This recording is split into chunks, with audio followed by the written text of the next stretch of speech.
Meni televizorga aylantirib qo'y.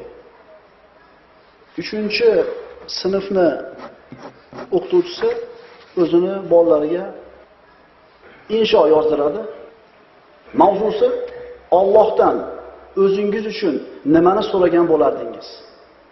3-sinfda bolalari insho yozyapti. O'qituvchi inshoni yig'ib olib uyga olib ketib, kech payt o'qib o'tirib, bir inshoni o'qib qattiq yig'laydi. Yig'lab o'tirganida eri kirib keladi. Nima yig'layapsan? Qog'oz uzatadi. Mana shu ayolni yig'latgan qog'ozni uzatadi. O'qiymaydi. O'qiydi. Insho quyidagicha yozilgan. Parvardigor, bugun sendan alohida bir narsa haqida o'tinib so'ramoqchiman. 3-sinfda bolasi, 9-10 ga kirgan bola. Meni televizorga aylantirib qo'y. Ha, xuddi uyimizdagi televizorni o'rnini egallashni xohlayman. Menda ham alohida joy bo'lsin. Oilamiz men atrofimda jamlansin. Gapirayotganimda gaplarimni hech kim bo'lmay eshitsin. Menga diqqat qilsin. Ahamiyatsiz narsalarni gapirmasligimga ishonsin. Diqqat e'tibor markazida bo'lishni istayman.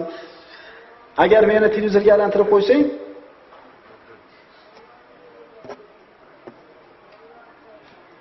dadam ishdan charchab kelsalar ham men charchaganman demasdan meni yonimda bo'ladi.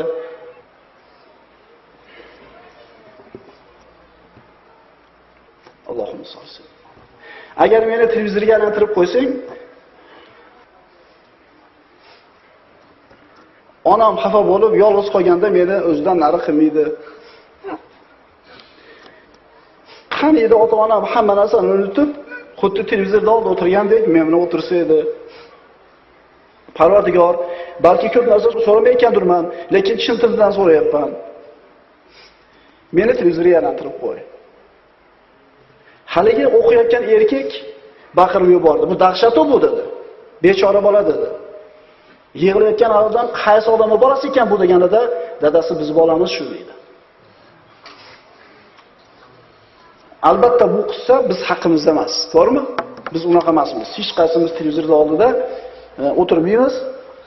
Bola chaqamizni ko'ziga tikilib o'tiramiz. Eng zo'r vaqtimizni, eng qulay vaqtimizni bolalarimizga beramiz. Televizorga biz qul bo'lmaganmiz. Biz masa u. Bechora bolani ota-onasiga gapiradigan gapi bor, lekin ota-ona yaqiniga keltirmaydi. Mehr talab qiladi, lekin mehr beradigan odami yo'q. Birodarlar, televizor biz ustimizda xo'jayin bo'lib qolmadimi?